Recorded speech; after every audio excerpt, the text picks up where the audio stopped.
들렸습니다. 오늘 또 찬양대가 또 머리 아주 이쁘게 리본까지 매시고, 우리 남자분들도 머리에 맸으면 병원 갈 뻔했는데 또 목에 매셔서 너무 감사하고 아름답습니다. 한번 박수 한번 보내주시죠. 수고하셨습니다. 예. 오늘 저는 여러분들과 함께 어린이주일을 맞이해서 자녀를 어떻게 키워야 하는가라는 말씀을 함께 나누기를 원합니다. 오늘날 전 세계적으로 가정들이 많은 위기 가운데 있음은 분명한 사실입니다.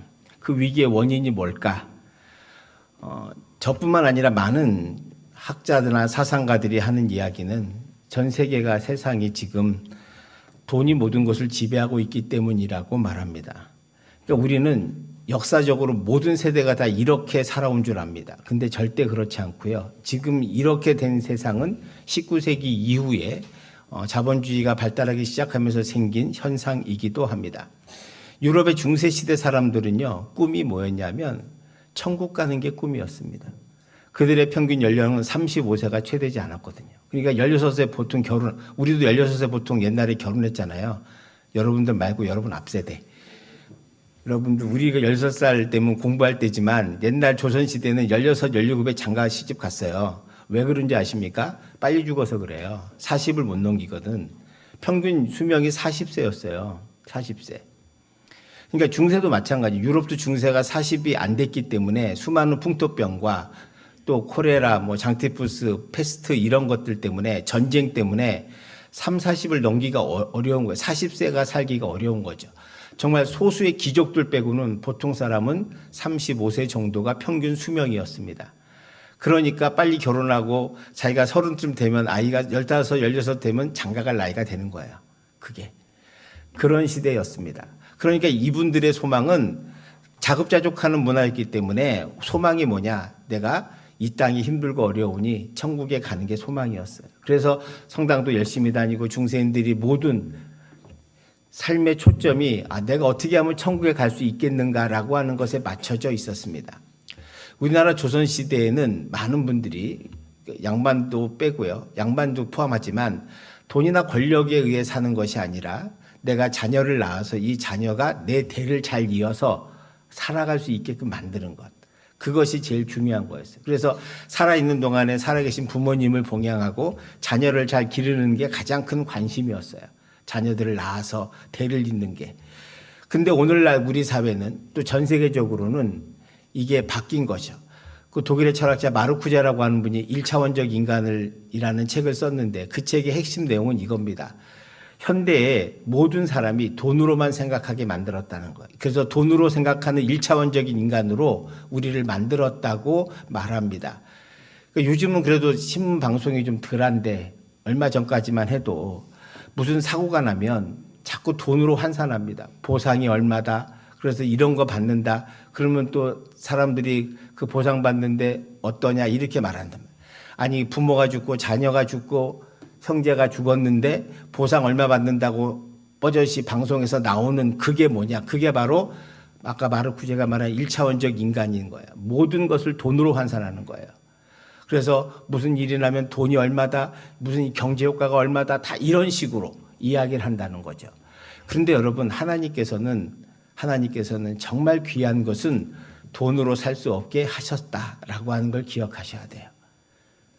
우리가 숨쉬는 산소도 공기도 마찬가지. 여러분 예수님의 십자가에 죽으신 피 흘림을 돈으로 환산하면 얼마가 되겠습니까?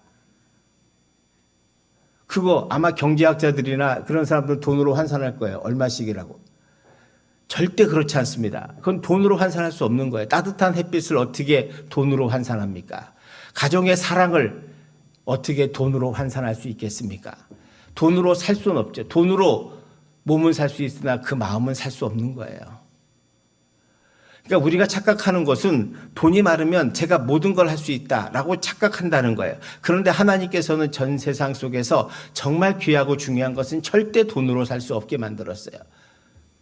만약 돈으로 산다고 하면 아마 우리는 삶의 희망을 잃어버리게 될 겁니다. 오늘 가정의 달을 맞이해서 우리가 하나님께서 주신 선물이신 가정과 자녀가 어떻게 해야 우리 자녀들을 잘 기를 수 있을까? 그리고 어떻게 해야 우리 가정들이 하나님 은혜 가운데 잘 유지되고 보존될 수 있을까를 생각해 보려고 합니다. 저는 우리 가정에서 제일 중요한 목표가 화목이라고 생각합니다. 잠언 17장 1절에 보면 마른 떡 한 조각만 있어도 화목하는 것이 제육이 집에 가득하고도 다투는 것보다 낫다고 말씀합니다. 저기 마른 떡 한 조각은 가난하다는 이야기죠. 그리고 제육이 가득한 집은 돈이 많다는 겁니다. 오늘날로 말하면. 그러니까 가난해도 먹을 것이 없어도 화목하면 집이 행복하고, 먹을 것이 많고 부자여도 화목하지 않으면 다툰다. 그 다투는 집보다는 마른 것 하나만 가지고 사는 집안이 훨씬 낫다는 것을 이야기하고 있습니다. 그러니까 가정을 움직이는 이 말씀의 핵심은, 가정을 움직이고 가정을 가정답게 만드는 것은 돈에 많고 적음이 아니라 사랑에 달렸다는 거예요. 화목에 달렸다는 거예요. 하나됨에 달렸다는 것입니다. 사실 우리가 인생을 살면서 자녀들을 잘 기르고 싶죠. 근데 무엇보다 꼭 기억해야 할 것은, 여러분, 우리 자녀는 내 소망을 이루어주는 욕망의 분출구가 아니라는 걸 기억하셔야 됩니다. 그 아이는 독특하게 하나님이 나에게 잠시 맡겨준 거예요. 선물일 뿐이란 말이다. 그 아이들은 여러분의 것이 아니에요. 하나님의 것이고, 그 아이들은 독특한 자신의 것이기 때문에 우리가 그걸 인정해야 돼. 내 자식 내 맘대로 하는데 네가 무슨 상관이냐라고 말하는 것은 아주 잘못된 생각이다. 그건 세상적인 이야기다. 부모가 된다는 것은 세상에서 가장 복되고 두려운 부르심 중에 하나입니다. 하나님은 우리에게 단순히 아이를 낳아 키우라고 명령하지 않으셨습니다. 우리에게 맡기신 아이들의 영혼을, 그리고 마음을, 인격을 하나님 앞에서 돌보라고 맡기셨습니다.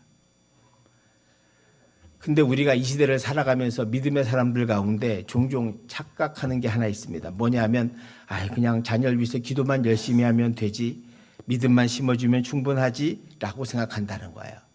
물론 그거 중요하죠. 그러나 더 중요한 것이 있습니다. 자녀를 위해 기도도 하고 믿음도 심어줘야 되지만, 기도뿐만 아니라 믿음을 심어주고 가르쳐 주려면 여러분들이 산 교육의 교사가 돼야 합니다. 어떤 거예요? 믿음의 교사가. 그래서 여러분 자녀들이 책 읽기를 원한다면 여러분들이 책을 사랑하셔야 됩니다. 여러분이 주님을 사랑하셔야 자녀들이 주님을 사랑합니다.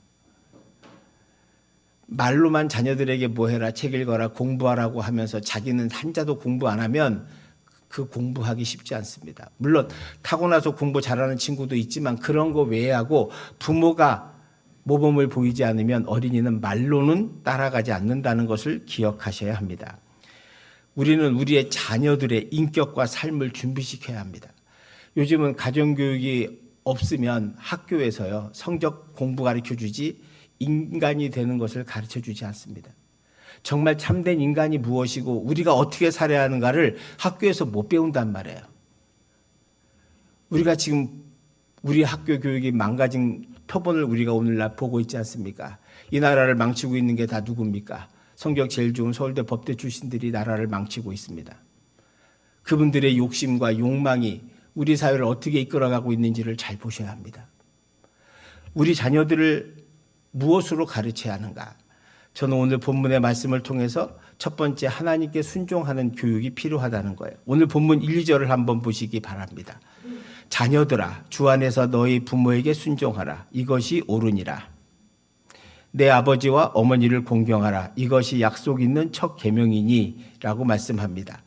그러니까 자녀들에게 보여주는 것은 부모에게 순종하라는 거예요. 근데 순종은 그냥 되냐고요. 내가 먼저 하나님 앞에 순종해야 자녀들도 순종하게 되는 줄 믿으시기를 축원드립니다. 그래야 3절처럼 내가 잘 순종하면 자녀들이 순종하고, 내가 잘 되고 땅에서 장수하는 길이 바로 하나님 앞에 순종하는 거다.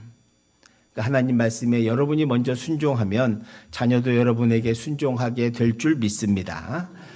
순종의 교육이 중요하고요. 두 번째는 주의 교훈과 훈계로 양육해야 한다는 거예요. 4절 말씀 한번 보시기 바랍니다. 또 아비들아, 너희 자녀를 노엽게 하지 말고 오직 주의 교훈과 훈계로 양육하라는 거예요. 여긴 두 가지 중요한 메시지가 있습니다. 하나는 자녀를 노엽게 하지 말라는 겁니다. 이 노엽게 하지 말라는 것은 화나게 하지 말라는 거예요. 근데 이걸 오늘날 오해해서 자녀를 자꾸 왕처럼, 공주처럼 키우시면 안 됩니다. 당근과 채찍이 필요한 거거든요. 때로는 매가 필요할 때도 있고 훈육이 필요할 때도 있습니다. 그러니까 여기서 말하는 것은 1세기 시대적 반영을 하고 있는 거예요. 지금 바울이 살던 시대에 1세기엔 어떤 상태냐. 로마 시대의 모든 사람들이 아이는 그냥 하나의 부속물입니다. 아이는 또 나면 되거든요. 내가 살다가 어려워지면 아이를, 자기 딸을, 아들을 노예로 팝니다. 먹고 살기 힘들면 자녀를 버리기도 해요. 오늘날 이러면 난리 나잖아요. 우린 그럴 수도 없고. 근데 여기는 왜 그러냐? 자녀는 또 나면 되거든.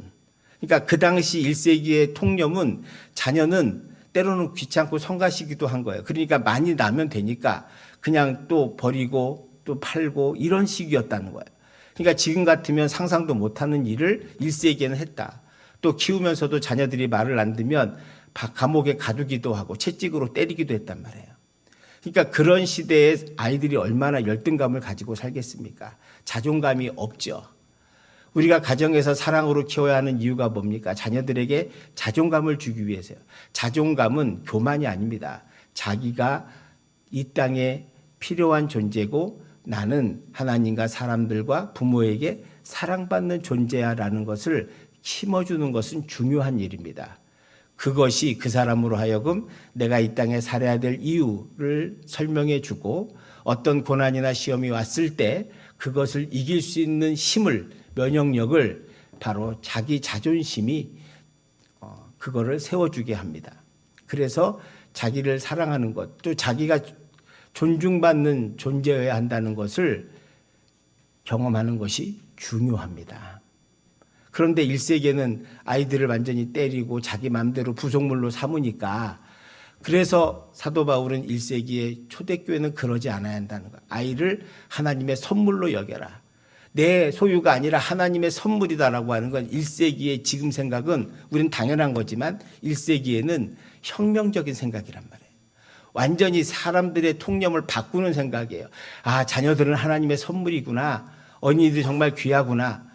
오늘 우리 찬양대가 찬양을 했지만 아이를 데리고 와서 이 아이를 안수받게 하려고 했는데 제자들이 쫓아내잖아요. 그 마인드가 뭐냐면 애들은 성가신 거예요. 내보내라. 필요 없다. 애들이 뭘 한다 그래. 이게 깔려 있는 거란 말이에요. 근데 예수님께서 그 통념을 깨잖아요. 아니다. 이 어린아이들 같지 않으면 너희들은 결단코 천국에 들어가지 못하리라. 그 말씀을 왜 하시냐? 일부러 하시는 거거든. 야, 아이가 귀하다고. 그 아이에게 자존심을, 그 긍정을 하나님이 너를 얼마나 사랑하는지를 가르쳐 주는 거란 말이에요. 근데 오늘날은 거꾸로 이 아이들이 우리의 신처럼 돼가지고 자녀들을 전전긍긍하고 키우지만 여러분 분명한 것은 훈계도 필요합니다. 그래서 훈계할 때는 훈계를 잘해야 한다라고 하는 것을 잊지 마시기를 바랍니다. 근데 무엇보다도 우리는 그리스도인들은 자녀를 내 소유물이 아니라 하나님이 형상으로 만든 고귀한 존재이고 하나님이 잠시 우리에게 맡겨주신 손님과 같은 존재임을 기억하시기를 바랍니다.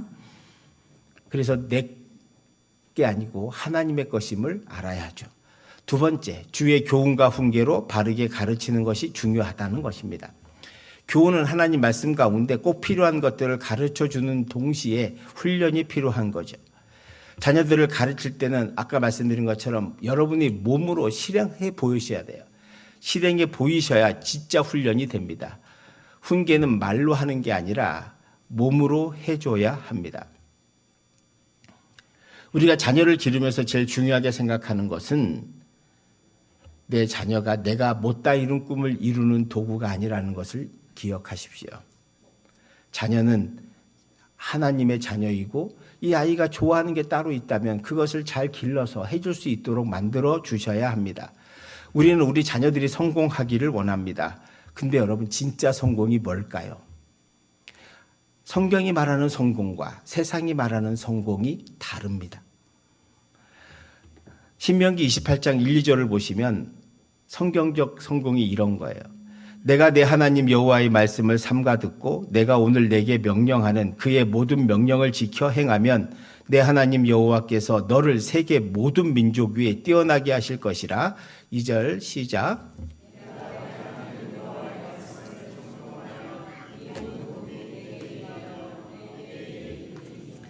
세상적인 성공은요, 내가 성취하는 거예요. 열심히 노력해서 얻는 것을 성공이라고 말합니다. 성경은요, 성공은 하나님이 주시는 거라고 말하는 거예요. 자, 이 차이는 엄청납니다. 내가 노력해서 얻는 게 성공, 세상적 성공이라면 주님께서 말씀하시는 성공은 하나님이 주신다는 거예요. 그럼 하나님이 어떤 사람에게 주시냐라고 하는 거죠. 어떤 사람에게 주시냐. 오늘 이 신명기 말씀에 보면 하나님께서 하나님의 말씀을 따라 사는 자를 성공하게 하신다는 거예요. 자, 다시 한번 말씀드립니다. 하나님의 말씀에 따라 살아가는 자에게 성공을 주어지고 선물처럼 주어지는 거라고 말씀하시는 거예요. 자, 그러면 하나님 말씀이 뭘까? 오늘날 이 세상이 추구하는 가치와 하나님의 가치가 얼마나 다른가를 한번 생각해 보시길 바랍니다. 우리는 세상에서 다른 사람과 경쟁하고 싸워서 이겨야 한다고 생각합니다. 아이들을 그래서 어릴 때부터 학원도 보내고 학교도 달달 볶아서 놀고 싶은데 놀지도 못하게 하고 다 끊임없이 그렇게 아이들을 달달 볶아가지고 공부 기계로 만들어 버립니다. 그런데도 소수 빼고는 우리나라는 모든 대학이 다 하이어라키가 결정되어 있어서 그거 바꾸기 어렵습니다. 그러니까 거기에 맞는 대로 가는 거죠. 좋은 데 가면 잘했다고, 서울대 가면 잘했다고 말합니다. 그러면 다른 사람들은 다 그럼 실패한 건가? 그럼 아이들은 다 살 가치가 없는 걸까? 우리는 자녀들을 너무 잘못 가르치고 있어요. 우리 사회에서 젊은이들이 왜 결혼을 안 하려고 합니까? 결혼한 청년들이 왜 자녀를 안 낳으려고 합니까? 이런 세상이 비전이 없다고, 소망이 없다고 생각하는 거예요. 저는 우리 솔직히 생각해 봅시다. 우리 그리스도인들이 어떻게 살아야 하는가? 우리가 구약시대에 보면 가나안 땅에 들어가서 이스라엘 백성들이 바알을 섬기고 우상을 섬기고 살았습니다. 그 바알을 왜 믿습니까? 농사 잘 되게, 부자 되게 하기 위해서 믿는 거거든요. 우리가 예수를 부자 되기 위해서 믿는다면 바알처럼 예수를 믿는 게 되는 거예요. 그렇지 않다는 거죠. 그렇게 끊임없이 경쟁하고 싸워서 이기는 것이 우리 자녀들을 잘 기르는 걸까? 그러니 많은 자녀들이 정신병원에, 강남의 아이들이 정신병원 다녀야 되고 상담받아야 되는 거예요. 왜? 어떻게 모든 아이들이 공부를 잘합니까? 공부 잘하는 재능은 10%도 안 돼요. 나머지는 축구도 잘하고 미술도 잘하고 그림도 잘 그리고 노래도 잘하고 무용도 잘하고 몸으로 하는 걸 잘하는 친구들도 많이 있는데 그런 것들은 다 도외시하고 부모들이 열심히 공부해서 좋은 대학 가든다. 그러면 역으로 여러분들은 좋은 대학 나오셨습니까? 아니잖아요. 근데 그럼 여러분이 못 삽니까? 그렇지 않아요. 근데 우린 착각하는 거예요. 그렇지 않으면 망한다고. 그렇지 않으면 자녀들이 안 될 거라고. 그게 바로 세상이 주는 마귀의 생각이라고 저는 생각해요. 그럼 우리 그리스도인들은 어떻게 살아야 되는가? 제가 하나 예를 들겠습니다. 그 일본의 기독교 여류 작가는 미우라 아야코라고 하는 분이 있습니다. 이분이 26세 때 13년 동안 폐혈액과 척추 질환으로 누워 있었어요. 나중에는 이 병이 치유돼서 기적적으로 일어나게 되고 그 남편이라는 사람이 미우라 미스오라고 하는 사람인데 사진 한번 보여주세요. 저분입니다. 저분이 빙점이라는 책을 써서 그 다음 이제 부부 사진 하나, 저 부부입니다. 저 남편이 대단한 사람이 공무원이었던 분인데 저 미우라 아야코가 병상에 13년 동안 누워 있었는데 그래서 병수발 달하고 대소변 다 해주고 하면서 병상에 누워있는 저분을 만나고 사랑해서 결혼하게 됩니다. 그리고 병간호를 다 하고 저 여자가 다시 일어났을 때 함께 끝까지 행복한 삶을 살죠. 이제 미우라 아야코가 저렇게 병상에 있다가 그 앞에 사진 한번 보여주세요. 자, 저 분의 이야기를 한번 하겠습니다. 저 미우라 아야코라고 하는 분이 기독교인인데 일본은 기독교인이 1%밖에 되지 않습니다. 근데 이분들이 믿으면 하나님 말씀대로 살려고 하는 애씀이 있습니다. 이분이 한 번은 이제 병이 나서 자그마한 가게를 했어요. 근데 그 가게가 너무 잘 된 거예요. 잘 되면 우리 같으면 야, 잘 되다 더 크게 하자라고 했는데 이분이 옆에 보니까 옆에 가게는 안 되니까 되게 미안한 거예요. 주님의 말씀에 비춰보면 내가 잘못하고 있는 것 같아. 그래서 남편에게 얘기해서 어떻게 했냐면 우리만 잘 되면 안 되니까 우리 가게 이렇게 크면 안 된다 그래서 스스로 가게를 줄여요. 그리고 손님이 오면 옆에 집에 가라 그래. 놀라지도 않으시네. 아마 오늘 이렇게 장사하면 다 망할 거라 그럴걸요. 근데 이분이 그렇게 장사하는 거예요. 그러니까 사람이 이제 많다가 좀 옆으로 가고 옆으로 보내고 하니까 시간이 있잖아요.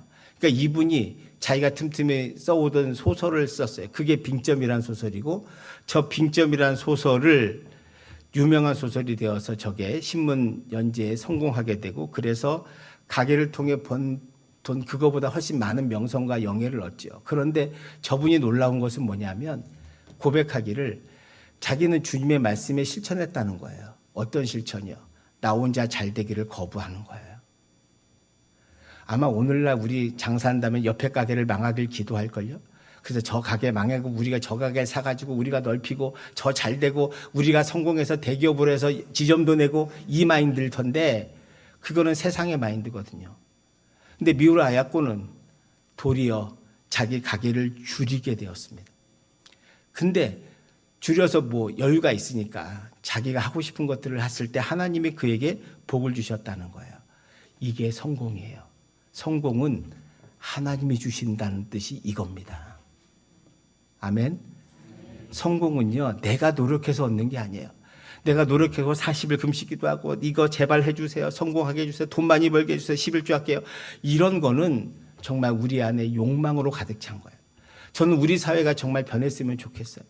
우리 아파트 분여회 회원들이 영구 임기주택 이런 거 막아놨으면 이게 다 헐라고 이야기하고 아파트값 올라가면 내추자고 낮추자고 우리 다음 세대를 위해서 우리 아들 딸 장가가고 결혼하고 살려면 아파트값 너무 높으니까 낮추라고 이야기하는 그날이 저는 오기를 원합니다. 내 자식 우리 아파트값만 오르면 여러분 좋을 것 같습니까? 여러분 자녀들은 결혼을 포기합니다. 부모가 잘 살지 않는 한 자녀들은 결혼을 포기해요. 결혼만 포기합니까? 자녀도 포기합니다. 이 사회가 끊임없이 경쟁으로 우리를 내몰고 있어요. 근데 우리는 그게 당연하다고 생각하는 거예요. 그러니까 우리가 하나님의 말씀대로 산다는 것이 얼마나 껍데기뿐인가를 너무나 잘 알게 되죠. 우리 스스로도 나만 잘 살면 돼. 내 자식만 잘 되면 돼. 천만에요. 옆집 아이가 죽어가는데 내 자식이 어떻게 잘 살겠습니까? 주변의 사람들이 고통 가운데 있는데 나만 어떻게 잘 살겠습니까? 그게 어떻게 하나님의 축복이라고 말하겠습니까? 성경은 그렇게 말하지 않는데 성경은 하나님께서 하나님을 사랑하고 이웃을 사랑하라고 말씀하시잖아요. 그 이웃이 누굽니까? 영구 임대주택에 사시는 분들이 나의 이웃이란 말이에요. 학교에서 공부 못하는 친구들이 방황하는 친구들이 나의 이웃이라는 걸 왜 모르십니까? 우리가 진짜 그리스도인이라고 한다면 우리 자녀들에게 물려주는 세상이 지금 어떤 세상인가 끔찍한 세상이에요. 너 돈 못 벌면 죽어. 너 경쟁에서 지면 죽어. 그러니 아이들이 얼마나 두렵고 떨리고 살겠습니까? 이생망이란 말을 자연스럽게 하죠. 이번 생에는 망했다고. 왜? 부모 잘못 만나서. 세상 잘못 만나서 이번 생에는 망했다고 말하는 청년들이 많은데 우리는 그게 마땅하다고 너 왜 열심히 안 하냐고 말할 수 있겠냐고요. 우리는 가난할 때는 다 가난했기 때문에 열심히 노력하면 성공의 비전이 있었습니다. 지금은 잘 살아서 경제 발전이 잘 안 하고 지금은 한 번, 두 번 실패하면 다시는 못 일어나는 그런 사회가 돼버렸어요. 그래서 자녀들이 부모의 도움 없이는 장가를 못 가요. 본인이 집값 올랐다고 좋아하지만 나중에 아들 장가 보내려면 자기는 빌라 가고 자기 집 팔아서 아들 줘야 되는 거예요. 이게 정말 좋은 세상이냐고요. 저는 이 땅을 생각할 때마다 너무 마음이 아파요. 마음이 아프고 괴롭습니다. 내가 정말 주님의 복음을 전하는데 뭘 전해야 될까? 우리 자녀들에게 어린이날 잘 자라고 공부 잘해라 이렇게 말하는 것이 마땅한 것처럼 보이지만 실상 우리는 이 세상을 엉망으로 만들어 놓고 자녀들에게 또 못하면 안 되니 열심히 해서 학원 달달달 보내가지고 학원비 번다고 또 부모들 나가서 돈 벌어요. 그러니까 자녀는 항상 혼자 살아요. 왜? 학원을 전전해요. 요즘 초등학교 끝나면 앞에 학원차들이 즐비해요. 초등학교 2학년, 3학년도 학원을 6군데, 7군데 다녀요. 어머니가 돈 벌러 나가니까 못 오니까, 밤늦게 오니까. 근데 우리가 이걸 진지하게 생각해 보셔야 돼. 이런 삶이 바람직한 삶인가? 이게 정말 하나님께서 우리에게 축복이라고 주신 건가? 저는 이건 아니라고 생각해요. 그래서 우리 모두가 생각을 바꾸고 성공은 내가 노력해서 얻는 게 아니라 하나님 말씀을 따를 때 하나님이 주시는 은혜요 선물임을 자녀들에게 가르쳐 주시고 여러분도 그렇게 믿고 사시기를 축원드립니다. 그래야 우리가 살 수 있어요. 우리 가정은요 하나님이 주신 선물이에요. 내가 마음 들면 결혼하고 마음 안 들면 이혼하고 이런 게 아니란 말이에요. 정말 가정을 행복하게 만드는 것은 사랑이에요. 그 사랑은 내가 헌신해서 다른 가족이 행복할 수 있다면 얼마든지 헌신할 수 있는 사람이어야 한다는 것입니다. 그러니까 서로 가정에서 힘을 주셔야죠.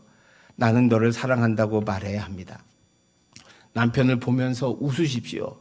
아내에게 미소를 보내고 사랑한다고 말하세요. 그게 그렇게 힘듭니까? 고맙다는 말이, 사랑한다는 말이 어렵습니까? 지금 부부끼리 앉으신 분들은 한번 해보시기를 바랍니다.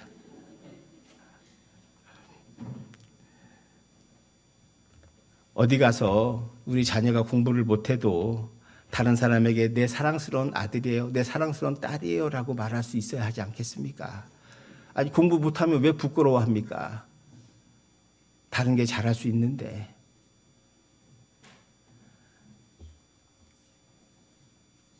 우리 모두는 부모님도 마찬가지예요. 나를 이렇게 키워줘서 고맙습니다. 내게 재산 물려줄 거 없어도 감사한 거야. 나를 낳아준 것에도 감사하게 사셔야죠. 원망하지 맙시다. 그걸 여러분이 그렇게 살면 여러분의 자녀들이 여러분을 통해서 그걸 봐요. 야, 너 나한테 잘해야 되라고 말할 거 없어요. 여러분이 여러분 부모에게 그렇게 하면 됩니다. 하는 대로 여러분이 받게 될 겁니다. 자녀는요, 보는 대로 하거든요. 듣는 대로가 아니라.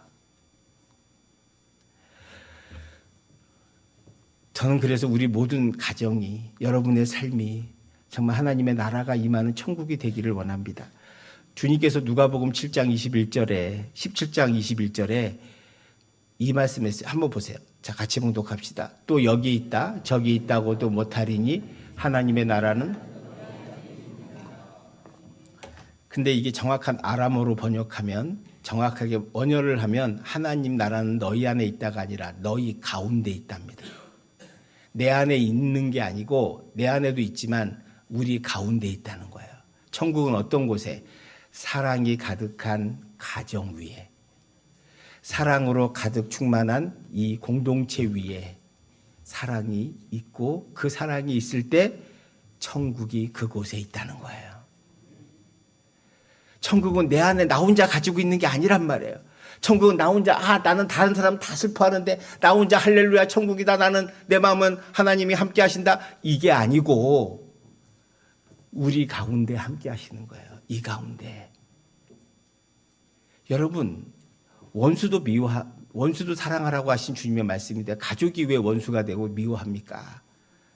부족한 거, 연약한 거 덮어주고 사랑해야죠. 우리 모두는 하나님께서 보내신 귀한 선물이고 자녀도 마찬가지고 저와 여러분 각자도 하나님의 유일하게 보내신 독특한 존재입니다. 이런 존재, 우리 모두는 사랑받을 만하고 사랑 가운데 살아야 하고, 사랑하면 바로 그 가운데 천국이 있음을 믿으시고 우리 모두 천국의 삶을 살아가는, 사랑함으로 천국의 삶을 살아가는 우리 모두가 되시기를, 그리고 자녀들에게 사랑함으로 그 자녀들도 천국의 삶으로 인도하는 복된 인생이 되시기를 주님의 이름으로 축원드립니다. 기도하겠습니다. 사랑의 하나님, 천국은 우리 가운데 있다고 하셨습니다. 성도들이 가정마다 서로 사랑할 때 그 가정이 천국이 되게 하여 주시옵소서. 우리 공동체가 주 안에서 사랑함으로 천국이 되게 하여 주시옵소서. 우리가 만나고 일하는 모든 곳에 사람들을 사랑함으로 말미암아 천국이 임하게 하여 주옵소서. 우리는 사랑받기 위해 이 땅에 태어났고 사랑하기 위해 이 땅에 태어났고 사랑받으며 이 땅을 떠날 그런 사람들입니다. 주님께서 우리를 사랑해 주셔서 피 흘려 주신 그 사랑을 기억하며 우리 남은 인생 사랑하며 살게 하시고 우리 자녀들도 사랑으로 기를 수 있도록 은혜 내리워 주시옵시고 우리 자녀뿐만 아니라 우리 이웃의 자녀들까지도 그들을 위해 기도하며 사랑하며 살아갈 수 있도록 인도하여 주옵소서. 감사드리며 예수님 이름으로 기도하옵나이다. 아멘. 우리 모두 일어나서 주 옆에 분하고 인사하겠습니다. 사랑하며 삽시다.